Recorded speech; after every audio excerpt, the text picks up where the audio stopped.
When Roman writers of old contemplated their own incoming demise, during the fall of the Western Empire for instance, many would blame the moral degeneracy of their contemporaries and claim the calamities that befall the empire were their own fault. While this is not the soundest historiographical approach, it's still worth bearing in mind that decadent monarchs is one of the factors which, combined with other powerful geopolitical forces sweeping through Eurasia, could hasten the decline of an empire. And now let us discover what befell the Romans of Trebizond in the 15th century, how they, previously masters of leveraging their disadvantages, gradually lost their touch, even falling behind the Paleologi. After the death of Alexios III Megas Komnenos, that trusty chronicle of Michael Panaritos we've been relying on for so long becomes not so trusty. Simply because Panaritos was dead, and some later writers added a few lines about later emperors into his work, but they are of such historical dubiousness that I am more inclined to trust in the sound deductions of modern historians on some dates than the pseudo-panoramic records. That said, I will expound a little more on the problem of sources, now that we have little native ones to go on, besides Bessarion of Trebizond, who was indeed patriotic, but clearly cared more about Constantinople and Italy more than his birthplace. So, for all of 15th century Trebizond, we will be diving into foreign sources, Spanish, Italian, Oriental ones, to reconstruct what the Greek ones failed to reveal to us. Sounds kinda crazy, but it doesn't get crazier than the history in which nothing is sure. Sometimes we call Heraclius the emperor who lived too long, because if he didn't survive until the Arab conquests obliterated his life's work of recovering the East from Persia, he might have had a perfect reputation. But Alexios III Grand Komnenos was lucky. He died just before a force of nature descended upon his empire, an unstoppable energy called Timur.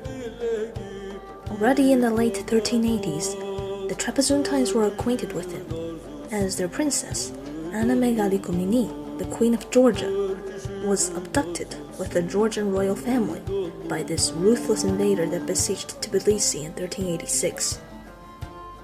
When Manuel III, the son of Alexios III, acceded in 1390, he was not only forced to live in fear of Timur to the east, but also Bayezid the Thunderbolt to the west.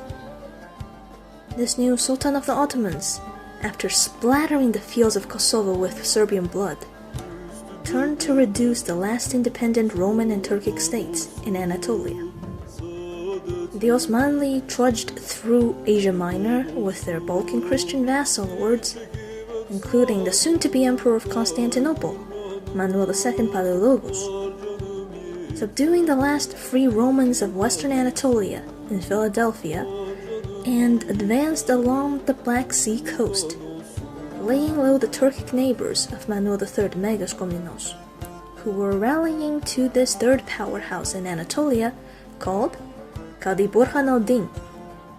Bayezid subjugated the Chandarids of Sinope, conquered Amisos, and later all of Chanik, that region of West Pontus which Alexios III loosely controlled in his lifetime through his sons-in-law, the emirs of Limnia and Khalivia. So, Inion became the westernmost Roman city you'll still find in Anatolia by 1392. The new emperor of Trebizond had to quickly choose between the Ottomans and the Timurids, and he threw in his lot with the scarier Asian conqueror, becoming Timur's tributary that year, again making Trebizond a Mongol vassal. But it was a wise choice with our benefit of hindsight. Tensions continued piling in Eastern Anatolia, but in 1394, Bayezid left to threaten Constantinople instead, and Manuel's brother-in-law, Uthman Bey of Aq Qoyunlu, was too busy fighting the Aq Qoyunlu, so there was a brief respite for Trebizond. Manuel steered clear of the Turco-Mongols as best as he could and made allies in the west. In 1395, his empress Gulkan died, so he remarried to Anna Philothropini of Constantinople and made his son, Alexios IV Megas Komnenos, marry another Theodora Megale. In 1396, he granted Venice a crucible, but the coming clash of titans neared. In 1398, the Trebizondines even lost Kerasus, so that by 1401, Manuel probably resorted to double dealing with Bayezid to get it back. Timur came to personally force Manuel back to submission. It is a mystery whether Manuel III actually fought by his liege Timur, and it's even more of a mystery how he got off the hook when Bayezid the Thunderbolt, the terror of Anatolia, was caged by the victorious Timur after the Battle of Ankara. With Ottoman power broken, Timur unleashed his wrath on Asia Minor, although luckily again Trebizond just very fortunately escaped unscathed. But the geopolitical situation of East Anatolia itself did its damage on the empire more than Timur, who spent a few months restoring the chaos of the Anatolian Beyliks to break Ottoman power, and left in 1403 back east. The remnants of the Timurid army wanted to plunder into Trebizond, but were stopped by the formidable mountains near Kerasus, now the new western frontier of the Trebizondine Empire. A famous German captive, Johannes Schildberger, who first served the Ottomans after his capture at the Battle of Nicopolis and now switched master to the Timurids, recorded Kerasus and its vineyards fondly. A year later, a Spanish delegation traversed Asia Minor to encounter Timur. We get one of the most detailed descriptions of the Empire of Trebizond ever from one of the Spaniards, Clavijo. This traveler noted that the Emperor Manuel still paid tribute to the Mongols, though now to Timur's nephew, Mirza Khalil. He described the impressive defenses of the capital, its beautiful churches, the vibrant communities there, Genoese, Venetians, Armenians, etc. He also saw Kerasus and observed the direct imperial borders of Trebizond to be just 3 days' journey to the west, 6 days to the east, and 2 days to the south of the city, which is considerably smaller than before. But the emperor had 4 vassals. Ineon was ruled by the lordly Roman clan of Melicinos. His nephew Arsamir, son of the emir of Limnia, ruled Buna and St. Nikias to Ineon's east. Then the present emir of Khalivia, Suleiman Bey, who killed Arsamir's father, ruled to his east. The most troublesome subordinate, however, lied to the south, Leon Kavazitis, the archon that controlled the forts along the Zigana Pass to Armenia. Manuel was powerless against him. His escort for Clavijo left the Spanish on their own against Kavazitis, who had this annoying habit of extorting and gaslighting voyagers. If you remember this noble family from the Civil Wars, you know that they weren't so prominent or daring back then, but the weakening of the other Scolari gave them a power vacuum to fill, especially in the southern borderlands, and they'll appear a few more times to stir things up. Yet, they were not the only agent of chaos in this age, as Clavijo also noticed. The Megaloi Komnenoi of the 15th century were incredibly disharmonious, so much that they put their relatives in the civil war to shame. The Spaniards were received in the capital by the emperor, so Clavijo met Manuel's family, including his co-emperor, Alexios IV, his rebellious son. Like any good travelogue, he learned all the gossip, and apparently sometime before he arrived, perhaps after Timur's visit to Trebizond, there was a family drama turned civil war. By the late Trebizondine era, the second most powerful official in the empire was the Protovestiarius, and Manuel gave the post to a low-born favorite, which triggered the Archontes of Trebizond to no small degree, and they egged the young co-emperor Alexios to revolt. The son besieged his father in the capital with the grandees of the realm, perhaps including the Cavazite. When the two emperors made up again, Manuel lost face, but kept his beloved Protovestiarios, and Alexios kept a fatal grudge. But back to Clavijo. Once he shook off Cavazites, he continued east through the lands of Manuel's brother-in-law, the Emir of Erzincan, towards Timur, the great conqueror who died suddenly in 1405. The Trans-Asiatic Empire collapsed, and Mirza Khalil dropped his governorship of the Caucasus to seize his uncle's throne in Samarkand, leaving Trebizond free. In the west, Anatolia was embroiled in the Ottoman interregnum, and soon, in the southeast, there would be a brutal conflict between the Turkic leaders of the Aq Qoyunlu and Aq Qoyunlu, Uthman Bey and Kara Yusuf. For now, Manuel successfully guided his ship of state through the massive Turco-Mongol threat by just riding the flow and serving as the perfect middleman for converging Christian and Muslim worlds shaken by the new great empires. And now, with Timur out of the way, the next grand geopolitical goal of Trebizond was to form an anti-Ottoman coalition with the Latins, Paleologi, and their Turkic neighbors. Manuel's relations with Westerners were generally friendly, especially with the Venetians, that he graced with so many privileges earlier. They tried to build their own castle in the capital, like the Leontocastron of their Genoese rivals, but by 1407 it was still in a bad shape. Still, they traded actively in Trebizond. With Constantinople, the two Roman states were becoming ever tighter and interdependent this century.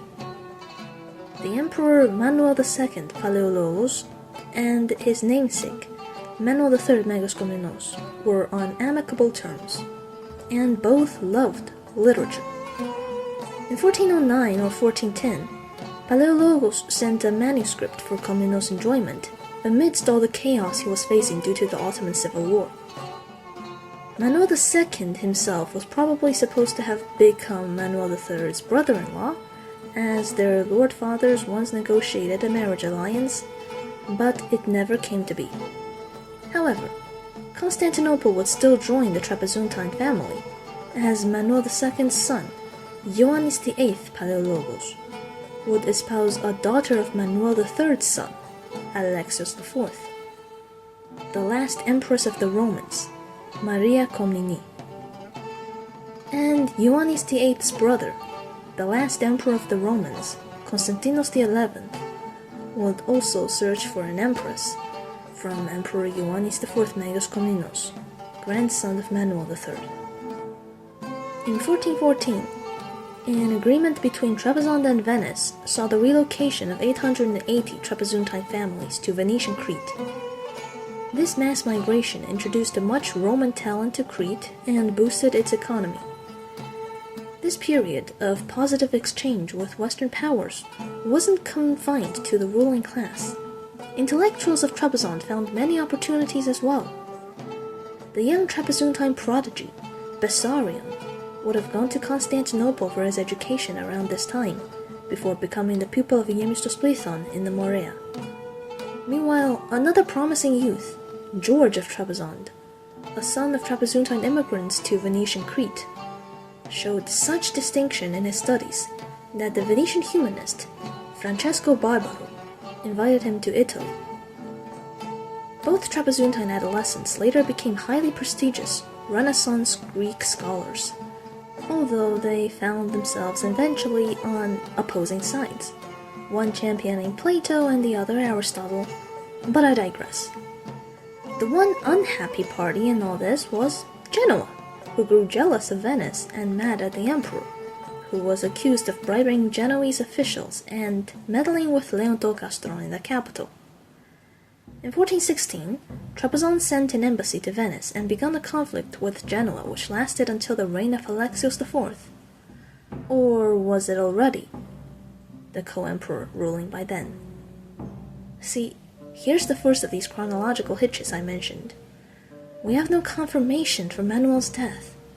Pseudo-Panaritos claims he died in 1412, but contradicted himself by saying Manuel ruled 27 years, making his death date 1417. A possibility supported by most modern scholars due to an Armenian inscription showing Manuel still alive by 1414. But it was no secret that he was hated by his son Alexios, who was suspected of hastening his father's demise by both medieval and modern historians. Whether or not Alexios committed parricide, it is clear that Manuel III Megas Komnenos, after dabbling in religious affairs in his last years, died by 1417 after a long, stormy reign. His rule was at a critical juncture in Eurasian history, and the world came to Trebizond, from Samarkand to Spain, so we get a relatively clear picture of his empire despite the lack of native sources. But on him as an emperor, we still know too little to assess. It seems he was a typically flexible Trebizontine emperor, with modest ability, and survived the Anatolian crisis by luck mostly. Still, he was the best of the three emperors I'll present today. I lingered on his reign so long not because he was exceptional, but more so to paint an accurate picture of Trebizond and its world before the fall. In 1417, Alexios IV inherited the Genoese problem from the father he may have murdered, and in 1418, he was forced to pay reparations to Genoa. Venice treated him better, although less warmly, than with his father, and in 1420, the Venetians held Alexios accountable for an act of Trebizontine piracy. The next few years were spent just paying Genoa and arranging political marriages. Alexios sent his daughter to marry Uthman Bey and possibly a daughter of Kara Yusuf. Trebizond and Aq Qoyunlu, traditionally its first Turkic ally, strengthened bonds intensely this century, and in 1422, Alexios even helped Uthman take Erzincan. On the Christian side, allegedly his girls were wedded to the despot of Serbia and the Duke of the Archipelago. In 1425, the Genoese realized that Alexios wasn't paying up all the reparations, so they threatened to cut all ties with Trebizond, and the colonists at Kaffa were ready to make war. To the west of Kaffa, the Principality of Theodora, the Roman Crimean state whose history I will narrate to you soon, sent their princess, Maria Gavras of Gothia, to marry David Megas Komnenos, son of Alexios, in 1426. That was the last entry in Pseudo-Panaritos. Worth mentioning, but the protagonist of the story I'm alluding to is David's elder brother, Ioannes IV Megas Komnenos, the co-emperor. Like Alexios once, the oldest prince ruled alongside his father, and he was a tempestuous one, just as capable of parricide as Alexios. One day, Ioannes just kinda found out that his mother, Empress Theodora Megale was having an affair with the Protovestiarios, and he just chose violence, as you do. It's always awkward for a child to find out that mommy and daddy don't love each other, but very few would proceed to solve the problem by killing mommy and daddy, which was what Ioannes tried to do after he slew mommy's lover. Ioannes locked Alexios and Theodora in the palace, and something ugly might have happened had the Archontes of Trebizond not intervened and forced the unruly son to flee to Georgia. Alexios was shook and tried to make up for his sinful life by devoting to monastic foundations when he was stuck in the palace. And when his empress died naturally anyway later that year, he was devastated, despite being cuckolded so publicly and almost killed because of her. He gave her a splendid burial, and Bessarion even wrote eulogies for the late empress when he came home for a diplomatic mission from Constantinople. Alexios chose his son Alexander, better known as Alexios Megas Komnenos, as new co-emperor in response to Ioannes' betrayal. Speaking of him, Ioannes married the Georgian princess and escaped to Kaffa in 1427, where the Genoese detained him until they decided he would be a more advantageous emperor to have in Trebizond. So, they supplied him with forces to usurp the throne.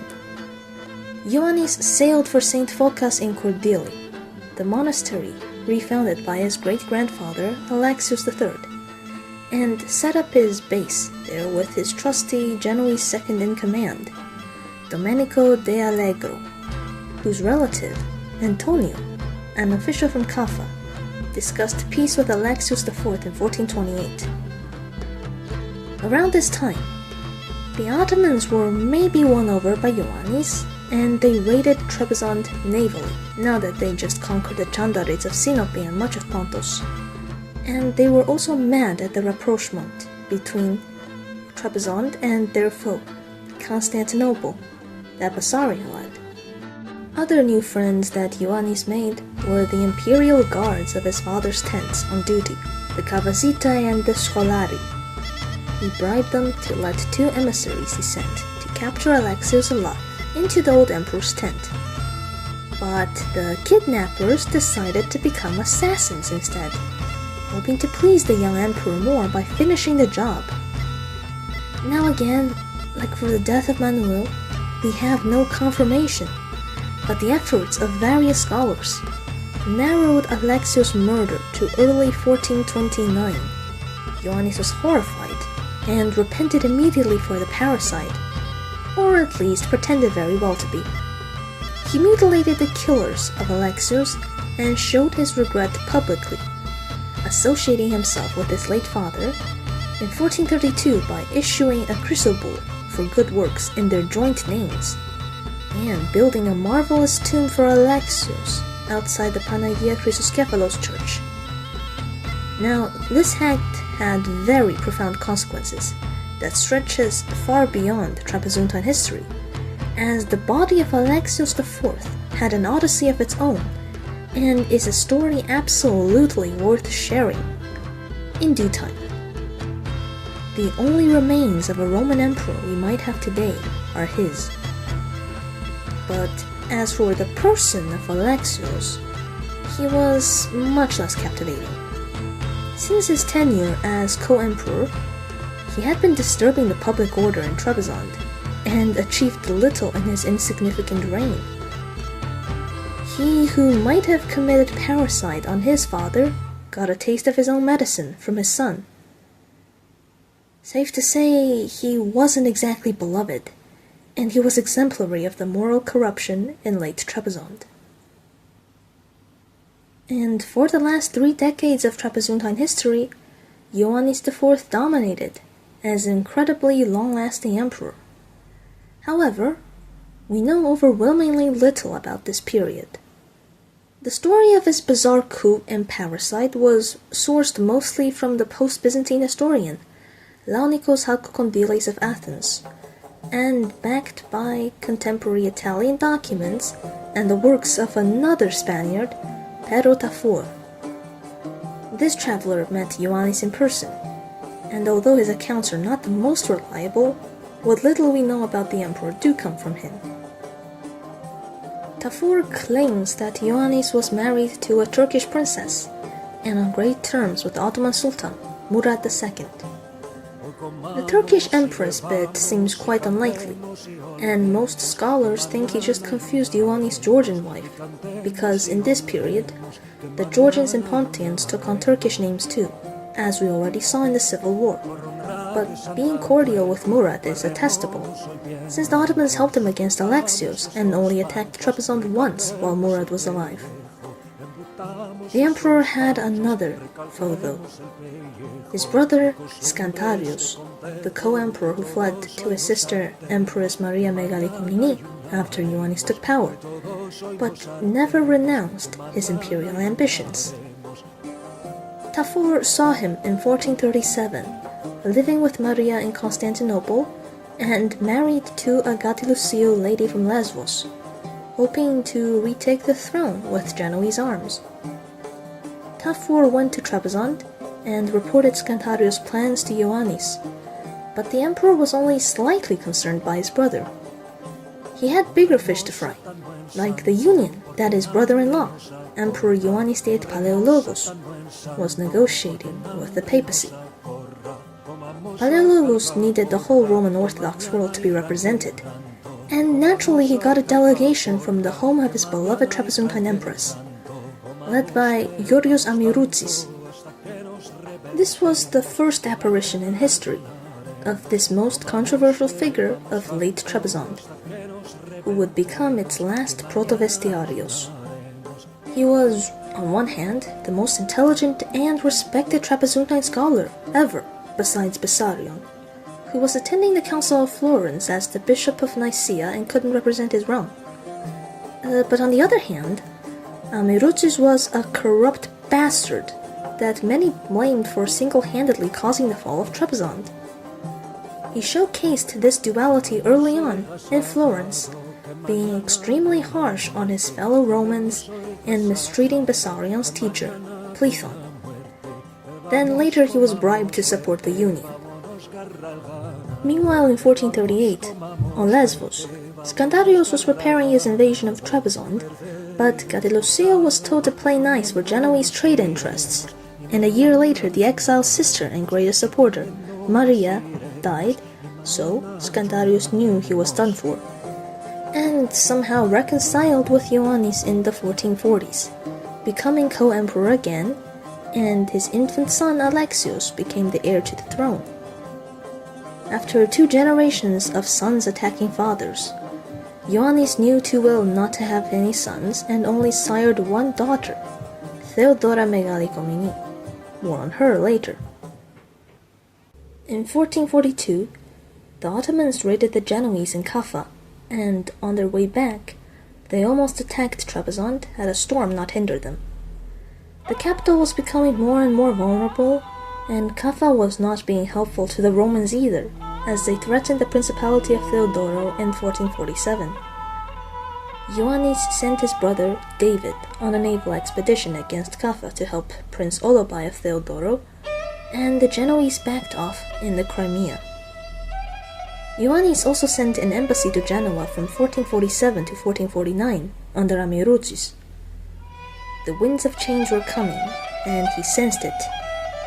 First, in Constantinople, Constantinos XI Palaiologos became the last emperor of the Romans, and in 1451 he sent his best diplomat, the historian Georgios Frantzis, to seek a bride from Trebizond. Frantzis was warmly received by Ioannis, and he recorded their exchanges, which I already presented back in the Palaiologian history videos, but one of the things they discussed was news of Murad II's death and the accession of his son, Mehmed II. Frantzis warned Ioannis to not get overly excited, as he saw the ambitious young sultan desired to take Constantinople and all the rest of the Roman world with a burning passion. At first, Mehmed avoided trouble with any of his Anatolian neighbors, to focus fully on besieging Constantinople. After the Queen of Cities fell in 1453, the only obstacle to the Sultan's Roman Emperor LARP was the remaining Roman Empire of Trebizond, and Ioannis realized it. He scrambled to adopt full survival mode, as the Turks now encroached again on him. Mehmed imposed a heavy tribute on Trebizond, and in 1454, Hized Bey, Ottoman governor of Amasya, attacked Trebizond. But soon, a worse assault came from a completely unexpected assailant. Now, a little digression, because this guy is important for the continuation of the Trapezuntine Komnenian story after the fall of Trebizond. He was Sheikh Junaid of Ardabil in Iran, and he was the head of the Sufi sect, known as the Safaviya. See where this is going?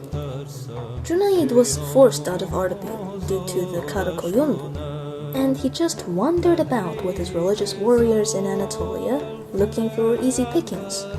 One of them was Trebizond.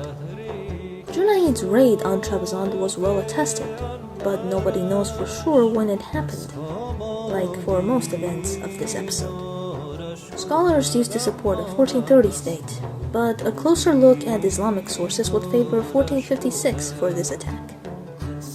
Ioannes coordinated a defense with his army and navy, led by his Pansevastos, Alexander Kavazitis, but this didn't work, and the Romans failed to stop Junayd in Kordili. The emperor fled back to the capital, and the sheikh advanced east after killing many defenders, including Kavazitis and his son. In Trebizond, a woman accidentally burned her house down in the panic, and everyone was terrified, thinking there was a traitor, so almost the whole population fled to Georgia, leaving Ioannes with just 50 men to defend the capital. Yes, it got that bad. But Junayd luckily left himself 3 days later after realizing that Trebizond was impregnable. Then Hizarbeg was ordered by Mehmed to capture Trebizond again, but failed due to a plague in the city. However, everyone knew it was inevitable for the Ottomans to conquer them if they wanted to. In 1458, David was sent to Constantinople to ratify a peace treaty with Mehmed, who multiplied Trebizond's tribute. At this point, Ioannes used the last arm at his disposal, his daughter. Theodora was absolutely gorgeous, even by the standards of the Trapezuntine princesses, who were considered the most beautiful women of the day. This lady, with a face to launch 1,000 ships, was married promptly to Uzun Hasan of the Aq Qoyunlu, who was bringing his emirate to the peak of their power, and the only force around who could stand up to the Ottomans. Ioannes placed Trebizond under the protection of the overjoyed Uzun Hasan, sacrificing the independence of the empire for just 3 more years of life. Yes, the Roman world was truly collapsing. But now we have introduced Junayd, Uzun Hasan, and Theodora, better known as Despina Khatun. And they had in common the fact that they would all be grandparents to an extraordinary prodigy from Iran, Shah Ismail of Safavid Persia. When the Ottomans have snuffed out the last embers of Roman resistance, they will find the revived Persian Empire, Rome's oldest frenemy, as a new superpower to their east. And I think that's very poetic. Ioannes lived on for, I don't know. Because again, we have no confirmation of his death, which has been postulated to be anywhere between 1458 and 1460. Though newer research strongly suggests a later date, so we'll go with that.